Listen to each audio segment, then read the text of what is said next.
Hey, it's Lauren. Welcome to the Raw Raw podcast. So, on the episode today, I spoke with Larna Campbell all about yoga. Now, if you're not into yoga or if you are into yoga, this episode is still for you. Don't worry if you're new to the concept. We didn't get super nerdy and talk about a lot of things that you might not understand. But if you do love yoga, this episode is still worth your time.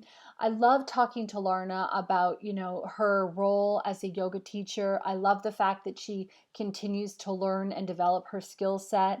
She gave so many great tips for me to help me with my own practice at home. She talked a lot about some of her goals for the future. It was such a fabulous conversation. I just love talking to Larna. Hope you enjoy it. Let's get to the episode.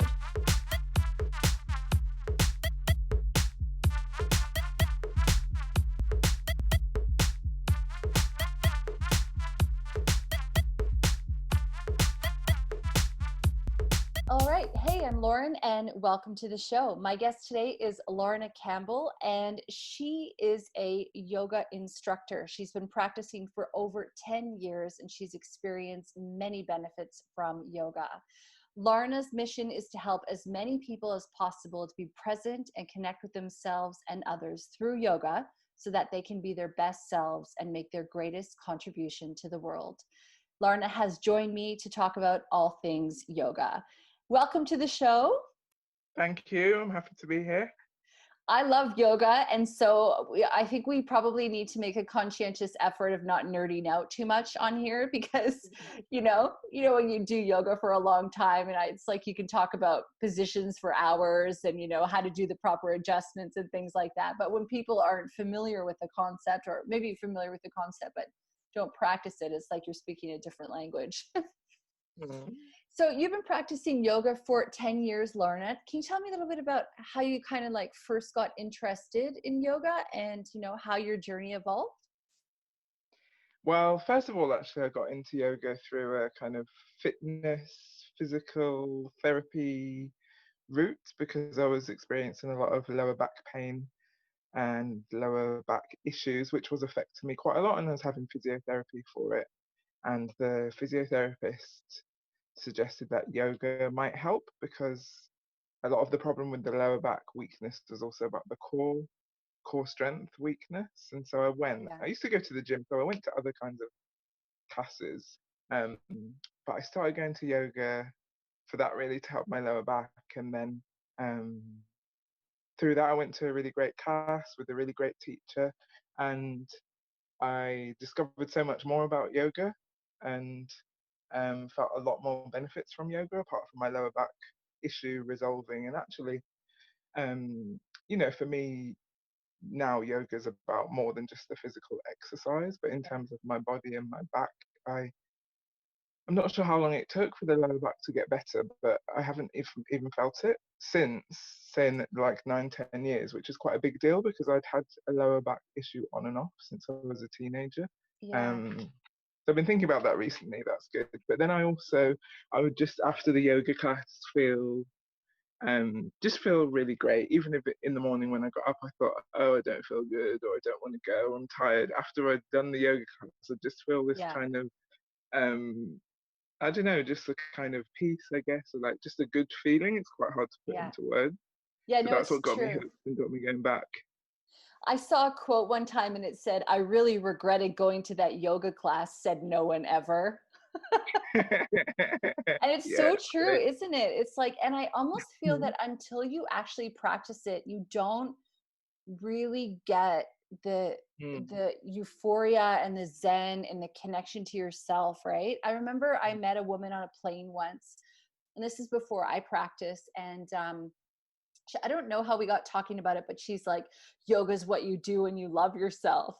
And it always sort of stuck with me. And I really understand that now, after doing it for so many years, that it's a time to recharge and nurture your body and your soul. Do you think?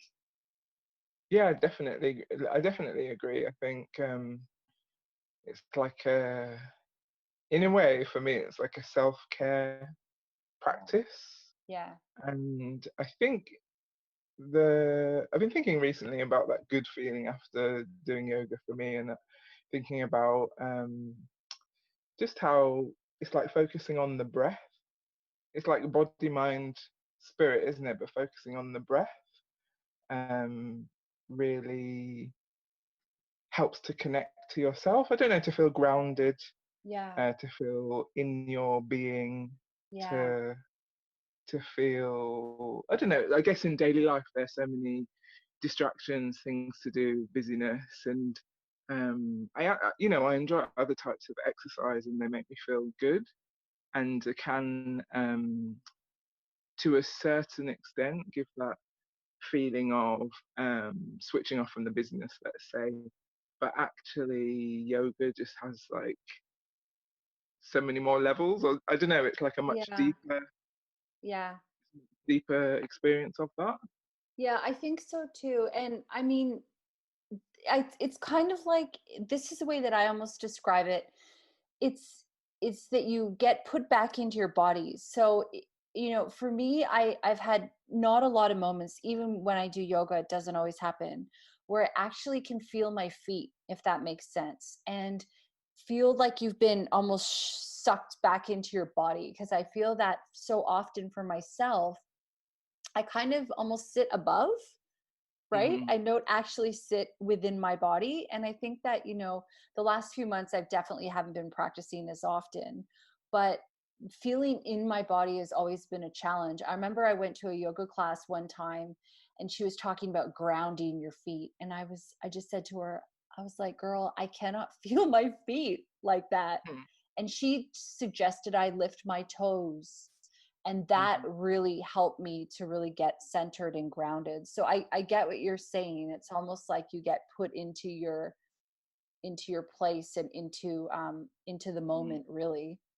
Yeah, and I think it's a shame really that often this isn't communicated about yoga in the Western world. When we see, even when I was Yeah. looking on my Facebook feed, there's like loads of ads for yoga courses and things. People doing all these really advanced like positions, athletic positions. You know, Yeah. all the showy positions Yeah. which are amazing. You can feel amazing if you can get into them, but that's not really Yes, if you the could main get aim into of them, that's the key. yoga. That's not Yeah. really the main aim of yoga. So I think Yeah. maybe some people are put off trying yoga, or that maybe yoga would benefit them, but they don't find it because the image they Yeah. see is like these really bendy, flexible, athletic, slim bodies. Yeah. And I think it's good to share, just like what you said, you share stories of people's benefits of yoga and bringing their body mind Yeah. together. Yeah, yeah, exactly. I mean, when you first started talking, you talked about how the first teacher that you went to, you basically had a great Mm, experience. That's not everyone's experience. And mm, when you said that, I have like flashbacks going to other classes where I see maybe a teacher that's not as skilled, and I see mm, people experiencing yoga for the first time and not enjoying it, or not listening to their body, or comparing themselves to the person beside them, or the yeah. teacher's not aware that that they haven't given like a beginner pose, and it ruins the Mm, experience. And I think that, in a way, you lucked out by going to a mm, teacher and having a great experience the first time. The first time for me, I remember I got taught by my teacher from radio broadcasting school. It was like, it must have been a passion for him, and he was teaching all of us. And we're like, we're in our 20s. We're just way too cool to do yoga. And I did not understand it at all. Like, I just did not get what we were doing. And mm. also, this is like a very tall, gangly man and he was wearing spandex. And it was just like not Yeah. what what I was looking for at the time. But then ended up finding it through a friend who was also a teacher, and it changed everything for me. And I always feel this sort of sense of like wanting to go and tell people, hey, Mm, if this class didn't work for you, it doesn't mean you don't like yoga. It means that this yeah, class didn't work for you. There are so many teachers and styles, right? definitely. I think they're all the different styles, and then from my experience as a student of yoga, I think it's for me, it's like the teacher, and how they teach. Because when I went Yeah. to that first class, it was an Ashtanga class, which some people think is like really fitness. It's kind of Regimented. uh, fast paced and so on. Yeah. But actually, the teacher, how she taught, um, she did teach Ashtanga in the way it's traditionally taught, so it is quite fast paced. It is quite athletic. You do need to be quite fit to do all of the sequences, but Yeah. how she taught was just really skillful, and she'd Mm. say, you can rest if you don't want to take this pose, you can rest, and she'd really Oh, that's focus on awesome. listening to your body and doing what's good for you and taking a time out if you need to. And also because I think in her class over time, I managed to do so many poses that let's say I didn't previously have confidence in my body that I guess because I'm quite large, I'm like 6 foot tall, I'm Yeah. really kind of quite bulky, I guess you could say overweight. People might say I'm overweight, but I guess in her class, Curvy. um, yeah, curvy, let's say that, voluptuous. Yeah. Um, in her class, I managed to do a lot of poses which previously I probably would have thought were out of my reach. Yeah.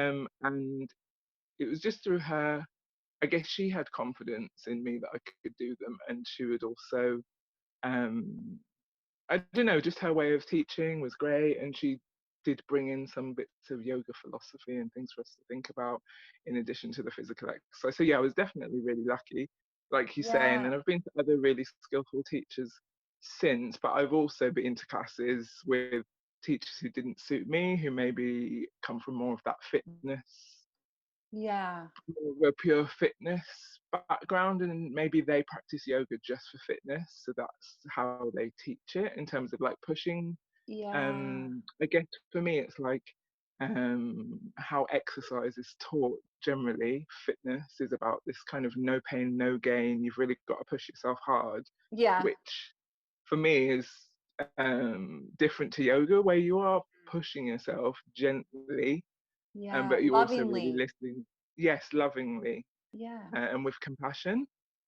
And Yeah. so there are some teachers who don't, let's say, who come from more from the fitness background, but that could be good because it might benefit certain people who want to learn yoga in that way. But for Yeah. me, um, how I want to practice yoga and how I teach yoga is definitely about listening to your body and doing what feels good for you and feeling the postures in your body rather than looking in a mirror to see if you've got the right position or if you look the same as Yeah. the teacher or someone else, just feeling how it is in your body and those different points to pay attention to. The last few years, like the last, I don't know, 5 to 6 years, actually, the studios that I've practiced in don't have mirrors, which Hmm.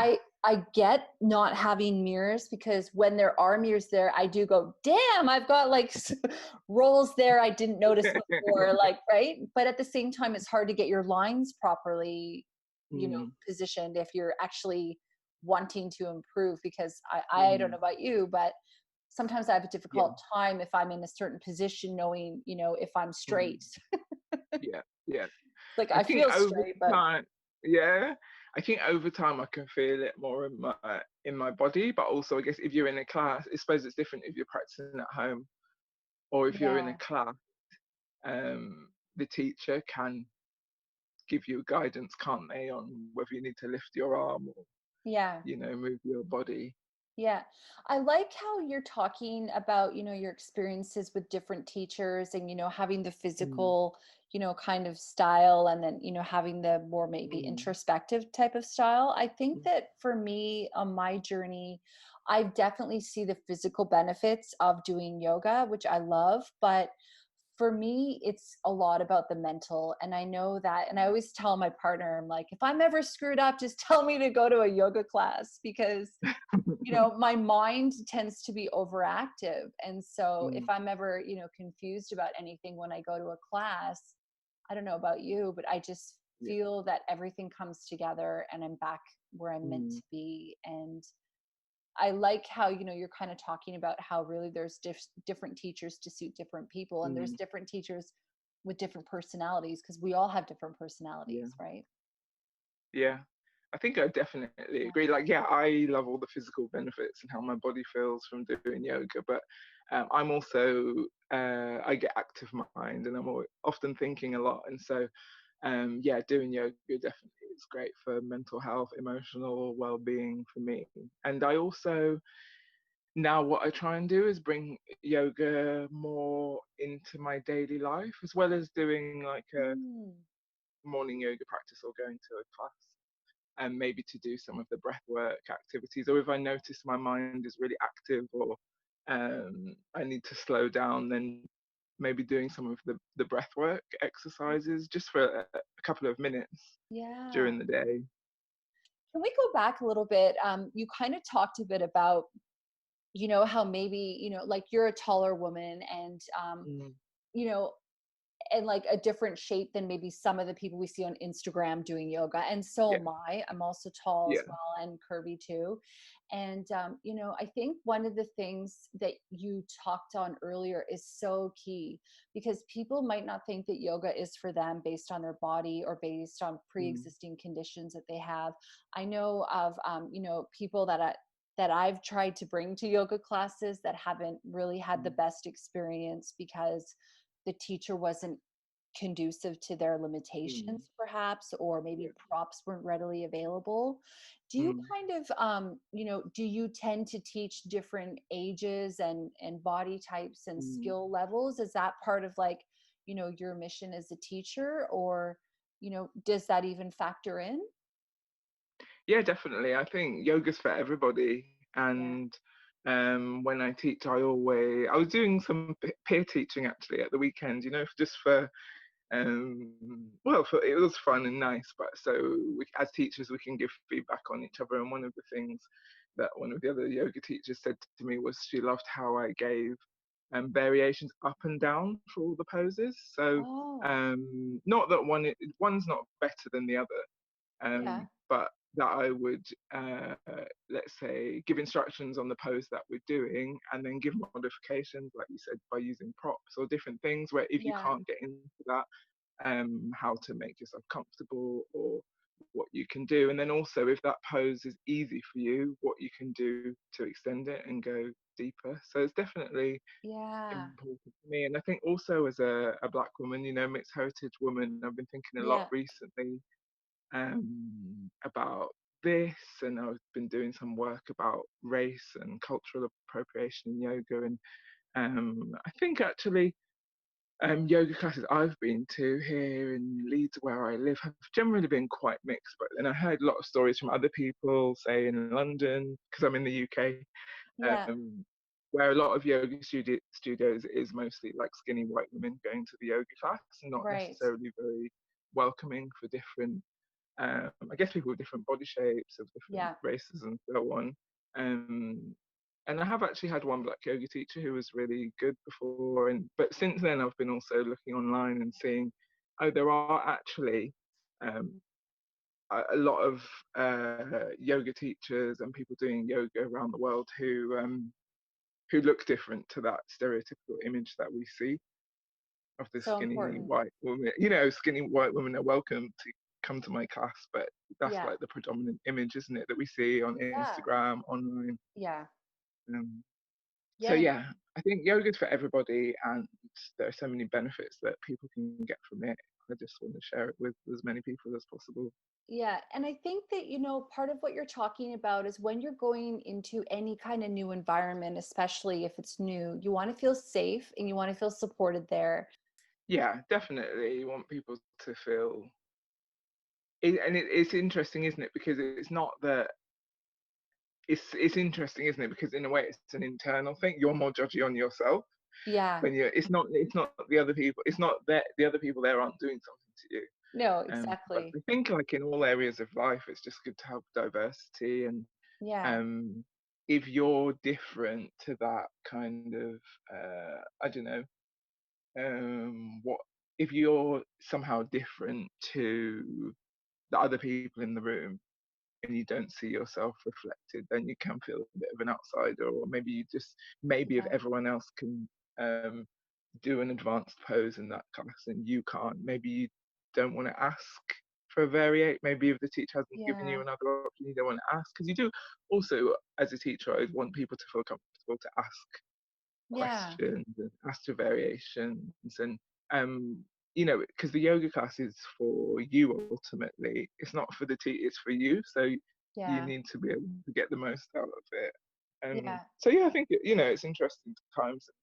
Um, I imagine more kind of diverse yoga role models will come up on social media and online as well over time. Yeah, I It's hope just so. And yeah, adorable, isn't it?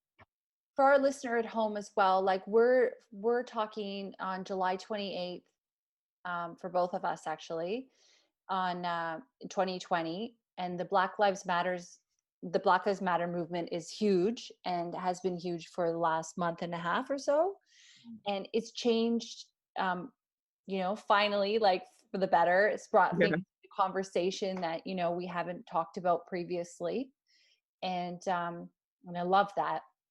It gave me Mm, goosebumps, but it makes me so mm, happy. I would love to see and have different types of teachers and different inspirations on Instagram, for example, if we mm, want to talk about that. So I know you were talking about how, as a mixed race woman, that you're looking at, you're thinking about these mm, things for yourself. Are you thinking about where you fit into the yoga world in terms of that? Are you feeling more empowered at the mm. moment, or what do you Yeah, I think want to show actually up in that way? I think yeah, I definitely want to show up and be like a different,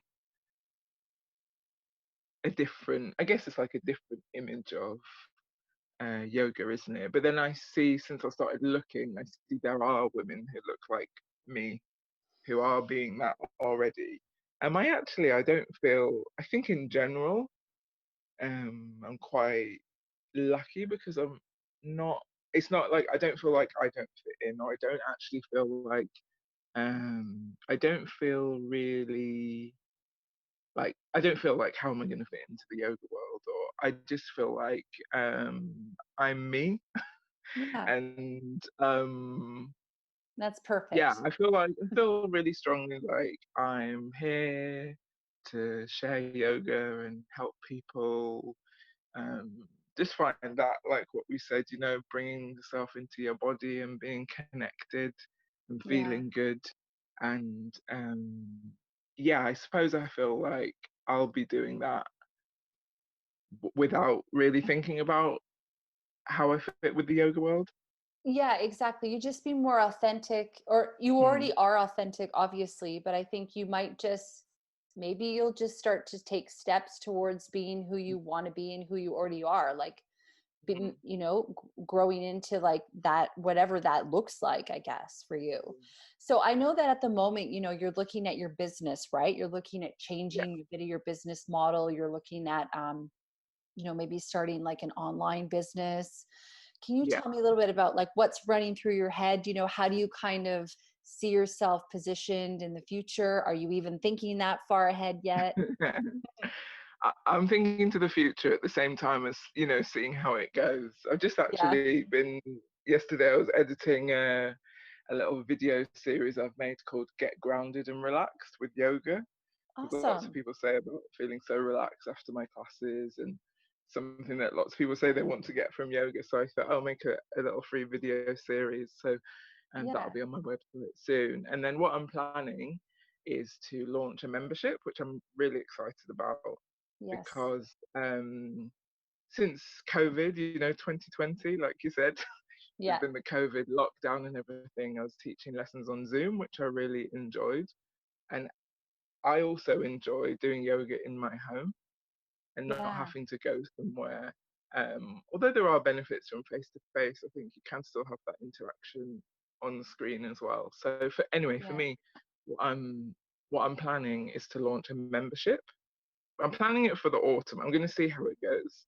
Yeah. Um, and in that membership, I'll be sharing different things. So some pre-recorded classes, say a long class, a shorter class, and some live yoga classes, as well as some breathwork, meditation, pranayama exercises, and also some kind of I was going to say snippets, and I thought I don't know if that's the right word, but some um, Clips. I guess short like inspiration and videos, or kind of short PDF that people members can read over about yoga philosophy and different Mm, elements of yoga philosophy and how we can incorporate that into our lives and how that can help us be happier and I guess feel more connected in the day to day as well as when we're on the yoga mat. I think that's something I'm quite passionate about. There's the yoga practice when we go to the yoga mat and we do the exercises, but then how do we bring that into our daily life, whether that's yeah. how we are kind of on our own and with ourselves in the day or how we are with other people. So yeah, I'll be launching the membership. I'm hoping in the autumn. I will say, I think I'm going to go for it in the autumn, but between now and then, so that's like a few months, I'll Yeah, be doing different things. Like I've got that video series. I'm going to do a Facebook challenge, and I'll be speaking to people about what they want, potential members.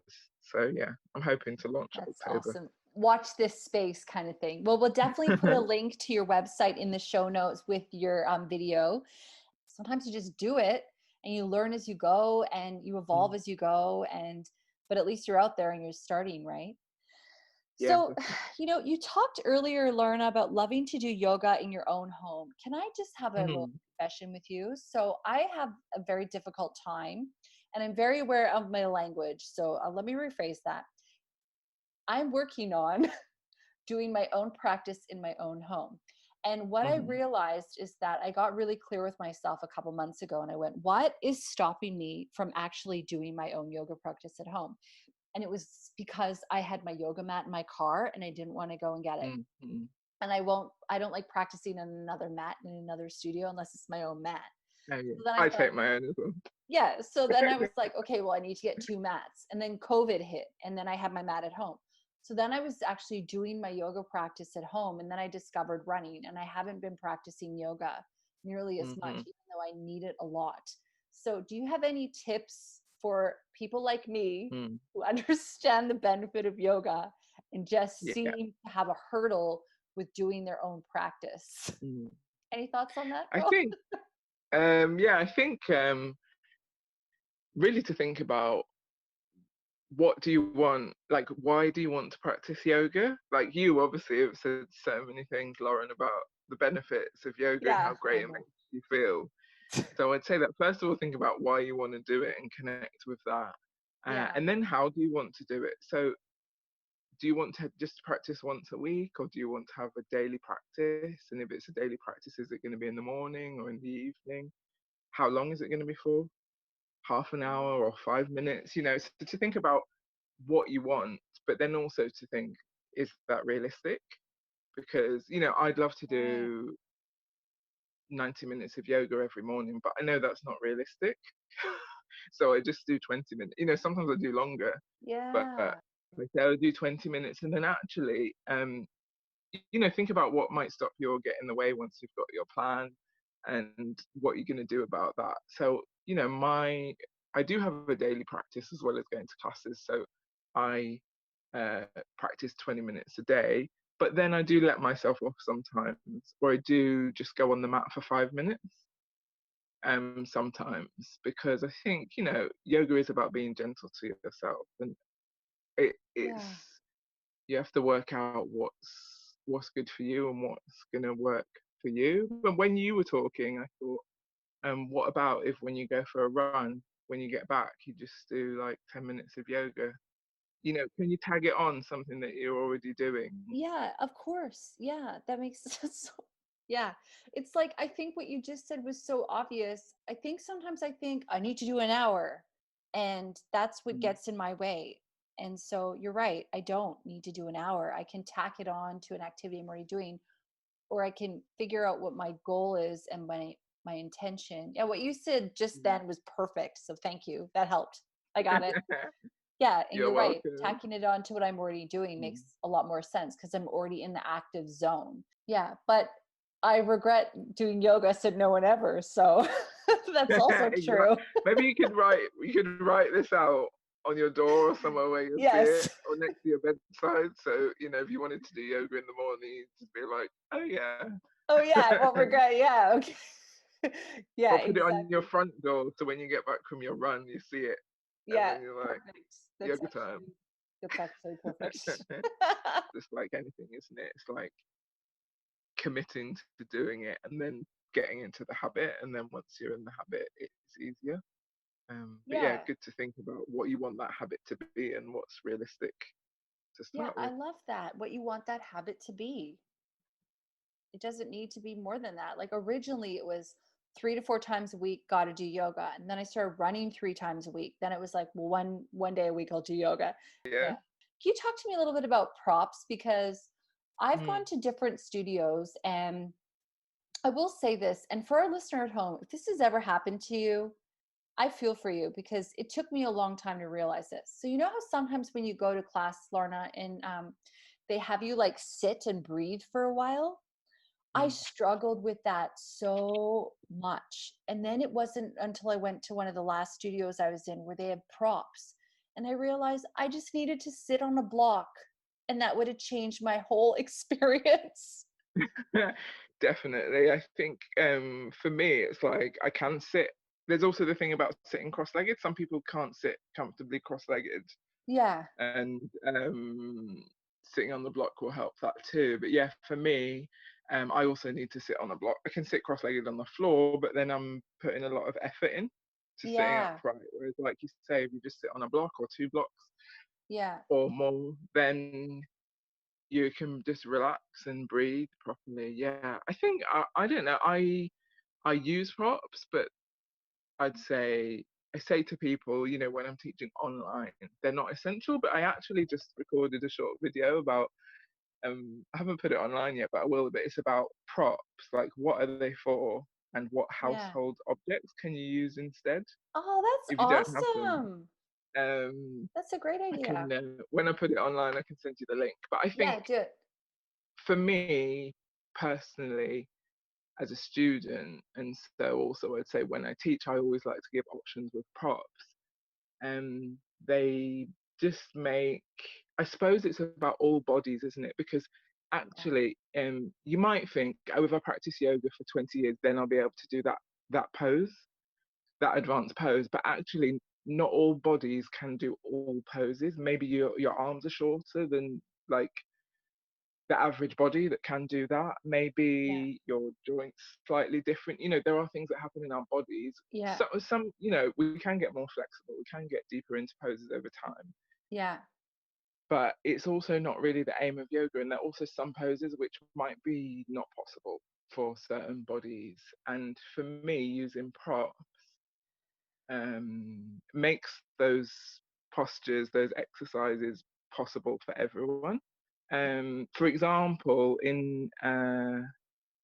well, I don't know, in Ashtanga, probably in any, let me think, I was going to say of a recent experience of mine. So if um, I just recently did a class with a teacher who suggested using props in a specific way. Yeah. And I did it and I was like, wow. It's like in when you in doing a sun salutation and you put your hands on the ground and you hop back. I could never Yeah. hop back. Even though I've been practicing yoga for years and years and years, Yeah. I couldn't get my hand totally flat on the ground, so then I couldn't hop back. But I was like, wow, I've been practicing yoga for 10 years and no one's ever suggested to me. I mean, I could have thought of it on my own, but I didn't. When I used the Yeah, prop but with my hand, I was like, wow, now I can hop back. It's kind yeah. Oh of, yeah, did you rested on the blocks and then it yeah, gave you that extra height that you needed? yeah, Oh, I exactly. never thought of So, doing that either, actually. yeah, because yeah, I'd have to kind of, yeah, I was, let's say in that transition, I wasn't a bit awkward because I was used to it, but I kind of felt like, oh yeah, I can practice that over time, but it's not my Priority. it's not my priority, so I Yeah. I just didn't do it. But when I did it with the block, I was like, wow. And then also once you can do it with the block, so for me in that, I felt like, oh, I did it with the block on the highest side. So Oh I feel like yeah. actually over time, then I can put it on the lower side and then probably do it without the block. Because Yeah. if you're using a prop, you're able to do the pose, let's say, you're then building up the right muscles to be able to do the pose more fully. But I just Mm, think um, I want to teach yoga in a way that's accessible, and all the props, blocks, straps, blankets, bolsters, all those things. yeah. make it more accessible and also more comfortable. Like Yeah. you said about the breathing, just more comfortable Yeah. for all bodies. Yeah, exactly. And I think that, I feel that I had years of needless suffering Mm, because, sometimes I just needed a little bit of cushion under my hip. yeah. Although it's not a big deal and it changes my whole experience. So, Mm, I guess, one of the reasons why I wanted to bring that up is because, kind of what we've been talking about before, which is that, mm, yoga is really just your own personal journey, and it's not about comparing yourself to other people, and it's about doing what's not going to cause you pain, and kind of yeah. honing in on that nurturing. So, if somebody at home is thinking of starting yoga or getting into Mm, the practice or even experimenting further, are there different types of yoga that you would recommend they start off with first, or does it matter? Does it really come down to the teacher and yeah. trying many options kind of thing? I'd say try different teachers, different options. Yeah. There are, when I started practicing Ashtanga yoga, and I used to think I love Ashtanga yoga. Yeah. But then afterwards, I practiced different, I practice Iyengar, which I also love, and I practice Hatha. I teach Hatha, but my teaching is also influenced by my experience of other practices. Yeah. Um, for me, um, for for me, they're not that different. Some Yeah. people might find them really different, but I think that for me, that depends on the teacher. Yeah. Um, How strict they are to their background. Yeah. exactly, and Yeah. yeah, I don't know if that was really helpful, but I'd say, yeah, just try different classes, different Yeah. types of yoga, different teachers. Um, you might find that there's one type that you really like. Okay, for example, Iyengar, I really like practicing it. It's very detailed, and the teacher will always point out the time, all the parts of your body need to be in perfect alignment. I Yeah. like practicing this, and it helps me get the poses in a really detailed way, but I don't want to teach in that way Yeah. because I enjoy classes so that I go to a hatha class where um, it's more about feeling it in your body and listening to your body. I'm Yeah. not saying Iyengar is not that, but the Iyengar No, teacher but will be it's pointing different. out loads of parts of your body. Yeah. So I think like it depends what you want, and you might want different things at different times. Like recently, I did reconnect with Ashtanga, and I've been doing some of the Ashtanga sequence, which is good for me because in general I'm quite well, I'm very calm. That's what lots of people say to me, and have quite a yin calm energy. But then it's good to get that more fired up, energetic Yeah. Get the fire burning. Ashtanga. Yeah, Yeah. exactly. So I Yeah. I think yeah, I like lots of different styles of yoga, but I No, do I know love some people that. who prefer one or the other. Yeah, no, I love that what you said though, Mm, because really, how do you know what you like until you try it? It's kind of like when you've been doing, using the same products for years. Well, there could be something that's better for you, but you wouldn't know if you don't try it. And yeah. yeah, and I think sometimes, if you get up the gumption, I guess, to go and try something new, you might not want to veer Mm, away and have to have a new experience yet again, but it could be mm. beneficial. Well, I love our conversation today. We're already kind of cropping in on like 45 minutes or something like that. Is there anything that you wanted to talk about that you didn't mention? Your membership sounds like it's going to be fabulous. I know we're going to put a link in the show notes to your website, to some of the videos that you've mentioned. People can follow you on Instagram. And because we now live in an online, well, we've lived in an online world Mm. for a long time, but really people can get involved in your membership from wherever they live in the world, which is such a beautiful thing. So when that's ready. But is there anything else that you wanted to mention, Larna, that maybe I didn't ask you, that you wanted to talk about in relation to yoga, or just wanting to leave anybody with some parting thoughts? I think we've discussed a lot about all the different aspects of yoga, and it's been really, really nice talking with you about it, Lauren. Yeah, I you do also too. have a free Facebook group called Everyday Yoga, just one word, Everyday Yoga. If anyone wants to join, they could find that. Perfect. I'll put a link to that in the show notes as well. Thank you so much for being on the show. I wish you all the luck in the world with the membership. Thank you, Larna. Thank you. Hey, thanks so much for listening. If you enjoyed the episode, please do leave us a review where you listen to your podcast and share it with your friends. New episodes every Monday.